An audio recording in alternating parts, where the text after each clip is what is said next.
The reflection that stayed. A young woman called Anna moves into an old Victorian house in a small town. She's doing some work on her laptop one day when she notices something strange in the reflection of the window behind her. There's a woman standing there watching her, but when she turns around, there's no one there. She shrugs it off and goes back to work.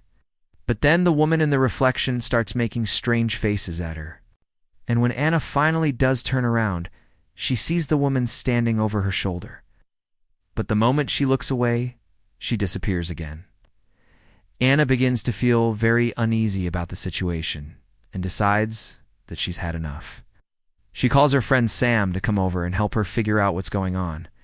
When he arrives, they try to figure out who this woman is and where she's coming from. They check the closets and under the beds but find nothing. Sam suggests that Anna should try talking to the ghost, so they sit down next to the window and ask who's there.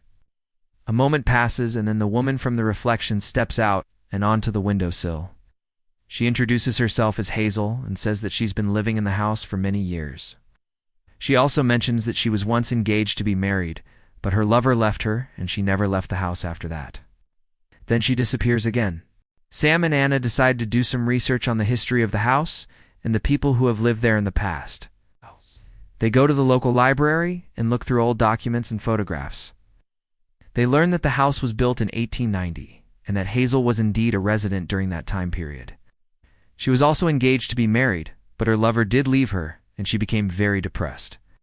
In fact, it was said that she threw herself out of the very same window that she'd been seen on.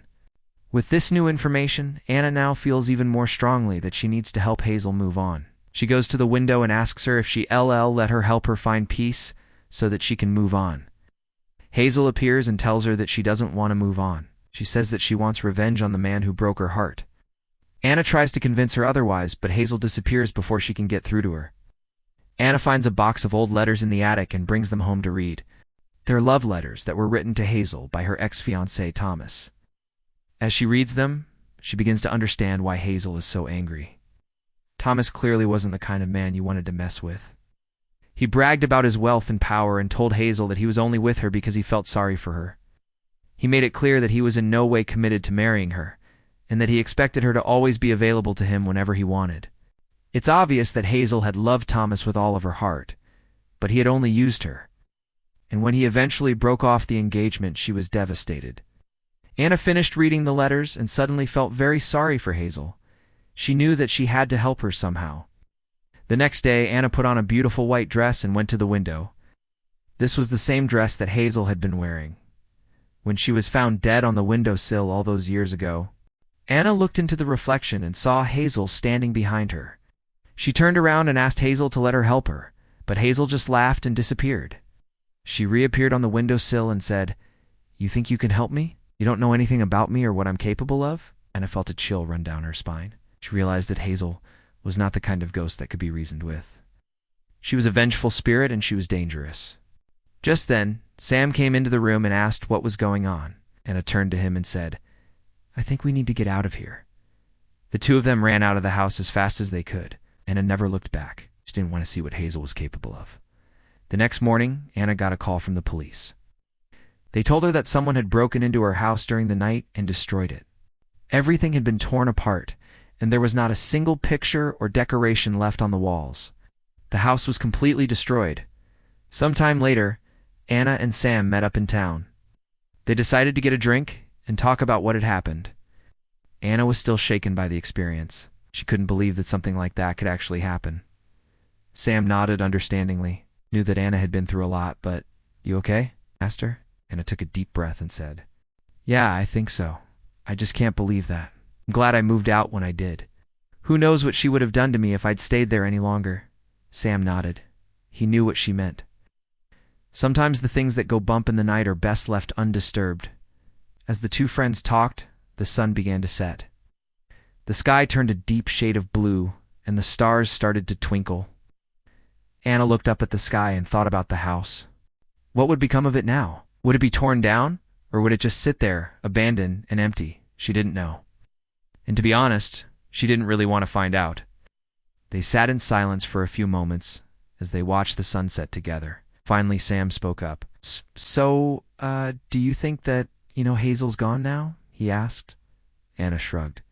I don't know. I honestly don't know, she replied.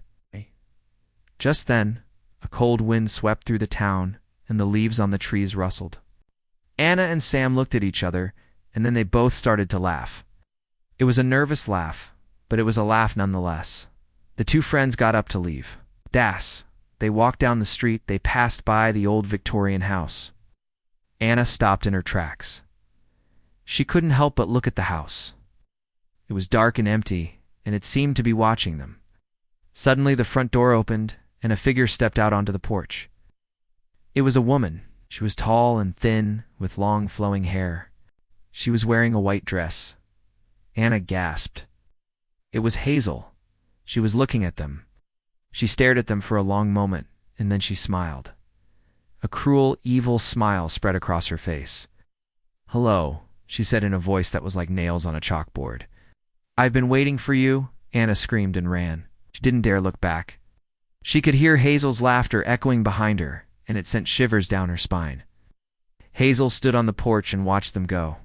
She was happy to finally have company. She hadn't had anyone to talk to in a long time.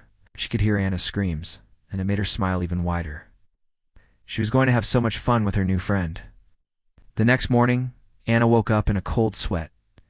She had had the most horrible nightmare. She couldn't stop thinking about the house and what might be happening there. She tried to shake off the feeling, but it just wouldn't go away. Finally, she decided to go back to the house and see if everything was all right. When she got there, she could see that everything had been destroyed. The windows were smashed and the doors were torn off their hinges. She stepped inside and could feel Hazel's presence all around her. She could hear her whispering in the walls, and she could feel her eyes on her back. Anna walked through the house and came to the window. She looked out and saw Hazel standing on the lawn. She was smiling at her and waving. Anna waved back and Hazel disappeared. Anna sighed. She knew that she would never get rid of Hazel. She was stuck with her now, and she would never be able to leave the house. The end.